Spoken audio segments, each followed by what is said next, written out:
the Buffalo Bills at the Miami Dolphins. The stakes are right there on the table. Dolphins are either the 2 seed with potentially 2 home games winning the AFC East, or they're the 6 seed going to Kansas City. Buffalo's all over the map. It is entirely possible that the Ravens win on Saturday night. The Saturday night game between the Texans and the Colts does not end in a tie, and the Jaguars win earlier in the day on Sunday, which means the Bills are either the 2 seed or they're out. That is wild. Like, you could be walking into the booth with Mike Tirico on Sunday night with that being the case. So what do you think is going to happen based on what you're seeing so far? What's your analysis of Bills and Dolphins, Chris? I think you have to start with the Bills defense. I mean, they had a monster performance last time out.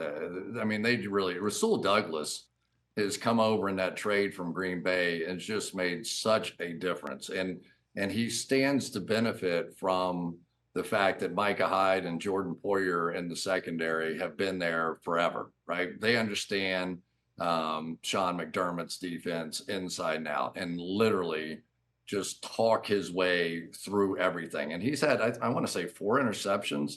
Rich, in the game the other day, I don't know if you saw it or not, he had like a tip pass, an interception, a tip pass that created another interception, and then a pick six. I mean, it was the most dominant quarter I've ever seen in my entire life. And they had to have him. Remember, Tre'Davious White got hurt early in this year. And so when they were really struggling, they were trying to get cornerback play. And Rasul Douglas, he did the same thing in Green Bay. You remember when he first went to Green Bay, it seems like he had 6 interceptions in the second half of the season there, and really carried that football team through. Plus, they got Daquan Jones, who's been out, I want to say, since he got hurt in the London game I called against Jacksonville with Matt Milano.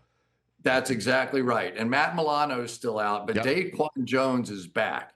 And Daquan Jones now gives them that nose tackle sort of power that lets Ed Oliver go run wild. And Ed Oliver is finally becoming what I think a lot of us thought he was going to be coming out of college. You know, I'm not comparing him to Aaron Donald, but that's the style of player that he is. And he can be really good inside. The other guy, I mean, there's so many sort of unknown guys on this team. Terrell Bernard, their middle linebacker, this guy has like 6.5 sacks. He leads them in tackles, 3 forced fumbles, 3 interceptions.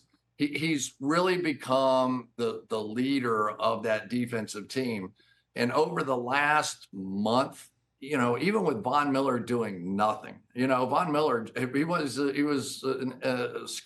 healthy scratch last week. He's not healthy or he'd be playing, right. But you know, he didn't play in the game. But they really got, I don't want to say lucky, but Leonard Floyd was just sitting out there, right? And he's had like right around 10 sacks every year, year after year after year. The Rams had to let him go, and but he's come in and double-digit sacks again, and he's sort of replaced the production of Von Miller. So the first and foremost, it's about the Bills' defense in my mind.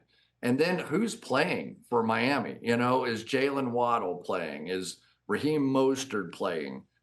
Do we get Achane again, who was brilliant in the game last week? He looked great.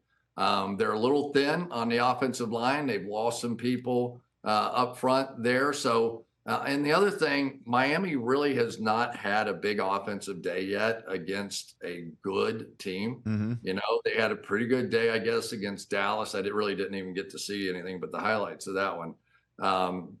But they're not beating good teams. They're beating up bad teams. And so now you're going to go against a top 3 defense in one of the biggest games of the year. But you want to do flip side of that. Each of these teams are, I want to say, 7-1 at home this season. So you think about the magnitude of this game for both these teams, even Miami. If Miami gets to play, wins the game, becomes a 2 seed, and now everybody but the 1 seed has to run through Miami, all of a sudden I like Miami a little bit more. Same's true of Buffalo. If it's a number 2 seed, Buffalo, and I know Cincinnati went in there and beat them last year, but history has shown that they are tough to beat at home. The other thing history has shown us is that the Buffalo Bills typically beat the Miami Dolphins. I want to say it's like 11 out of the last 12. Josh Allen has torn them up. So somehow, some way, they've got to overcome that, and they've got to overcome it without their two best pass rushers. Jalen Phillips was hurt early on in the season, and Bradley Chubb out with those are killers. Those are crush. Those are killers. And both of them. Both those guys got hurt at the end of meaningless 21-point lead the first time for Phillips, and game completely out of control this past week with Baltimore. Catch the Rich Eisen Show every single day on the Roku channel, 12 to 3 Eastern, for free.